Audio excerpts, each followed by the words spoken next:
Assalamualaikum warahmatullahi wabarakatuh. Kami mahasiswa UIN Saizu Purwokerto dari Fakultas Syariah Prodi Hukum Ekonomi Syariah dari kelompok 4 negara Eropa. Video ini kami buat untuk menyelesaikan tugas dari matkul kajian HES di negara Indonesia. Dengan dosen pengampu Ibu Apik Anita Sari Intan Saputri, kami dari kelompok 4 terdiri dari 4 anggota yang masing-masing bekerja sama untuk memenuhi tugas dengan judul Lembaga Keuangan Syariah di negara Eropa. Ayo kenalan dengan anggota kelompok kami. Halo guys, perkenalkan nama saya Raisa. Halo, nama aku Nasri. Halo guys, nama aku Maya. Kenalkan, nama saya Muhammad Dufi. Baiklah, kami dari kelompok 4 akan menjelaskan materi tentang lembaga keuangan syariah di Eropa. Eropa adalah salah satu dari 7 benua yang berada di dunia yang terletak di belahan bumi utara dan sebagian terletak di belahan bumi timur. Selain itu, Eropa terkenal karena adanya makanan dan tempatnya.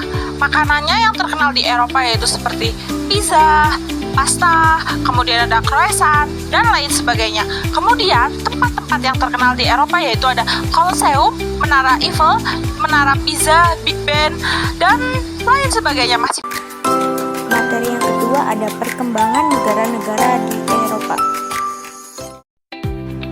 Perkembangan negara-negara di Eropa dibagi menjadi tiga bagian.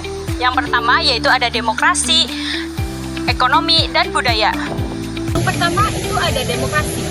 Pada abad ke-16, negara-negara Eropa menerapkan sistem demokrasi parlementer. Dan pada Perang Dunia Kedua, negara Eropa merupakan demokrasi yang sangat pesat. Organisasi Uni Eropa juga mendorong nilai-nilai demokrasi dan hak asasi manusia di antara negara-negara anggota lainnya.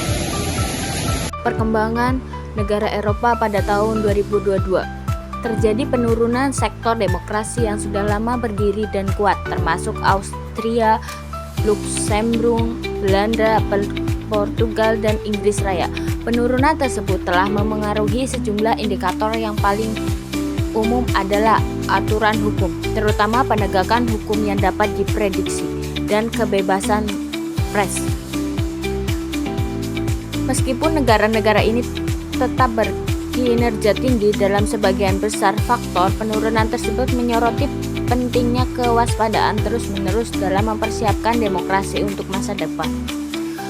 Meskipun terjadi penurunan di Hongaria dan Polandia, Eropa Tengah merupakan epicentrum pertumbuhan demokrasi, menjadi subwilayah dengan kinerja tinggi kedua dalam hal aturan hukum.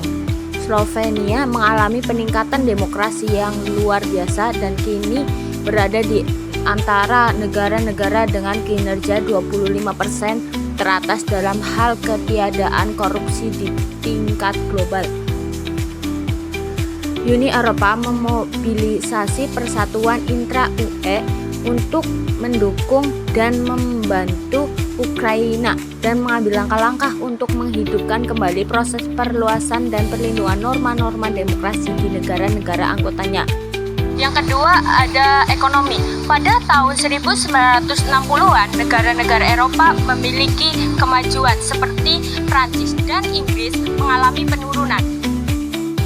Perkembangan ekonomi di Eropa. Pada kuartal pertama 2024, ekonomi Eropa tumbuh 0,3% secara kuartalan, yang lebih tinggi dari ekspektasi sebesar 0,1%.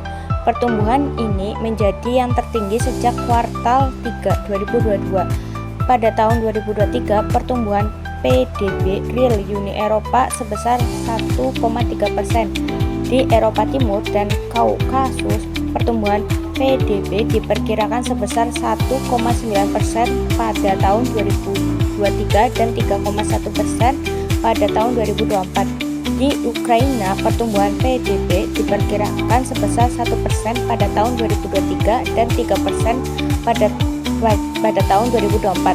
Di Turki, pertumbuhan ekonomi diperkirakan sebesar 3,5% pada tahun 2023 dan 3% pada tahun 2024. Di wilayah Mediterania Selatan dan Timur, pertumbuhan output diperkirakan sebesar 3,7 pada tahun 2023 dan 3,9% pada tahun 2024. Ketiga, yang terakhir itu ada budaya. Eropa merupakan pusat kebudayaan negara yang sangat penting. Setiap tahun sejak 1985, satu atau lebih kota di seluruh Eropa dipilih sebagai ibu kota kebudayaan Eropa. Budaya Eropa atau kebudayaan Eropa berakar dalam seni, arsitektur, musik, sastra, dan filsafat yang berasal dari perpaduan budaya dari daerah-daerah di Eropa. Kebudayaan Eropa sebagian besar berakar pada apa yang sering disebut sebagai warisan budaya umum yang dimilikinya.